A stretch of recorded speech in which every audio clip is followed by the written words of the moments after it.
Welcome to another episode of Millennial Investing Explained. Here's today's question. If you were to boil down everything you've written and discussed over the years, what is the number one piece of advice that you'd give to a millennial who wants to invest in bettering themselves and to really take control of their future? Your future is not the answer to the present. So if you're miserable right now and you're working on things, here's what you'll find. You'll get there and you'll be wealthier and just as miserable, right? Because the problem is it's still you. If you were to ask, particularly people that are pursuing financial success, whatever that might be, it's a moving target, but let's say it's $1 million or $10 million or whatever. If you were to ask them, well, how come you're doing it? Like, what's it really all about for you? Like, who would you get to be when you did it?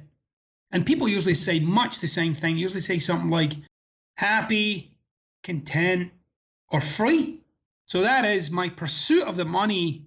The money kind of like I've identified that number as happiness or contentment or freedom for myself.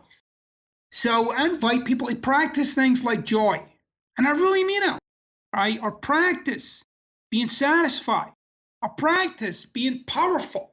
Practice it. Like, okay, if I was being powerful right now, what would I do? Well, I probably wouldn't sit here watching Netflix. I might go over the laptop, do a bit of research, make a couple of phone calls. That's what being powerful would do. Now, in my mind, I've equated $10 million with being powerful, but I could actually be powerful right now.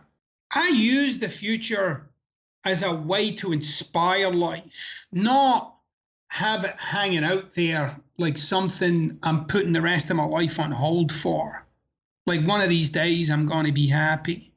No, I'm interested in how to use the future as a way to enliven the life that I've got, right? Like bring something to life in my life. The future isn't about fixing yourself. The future is about bringing something to life. You have this tremendous amount of power with yourself, like to be who you say you want to be and ultimately do what you say you want to do.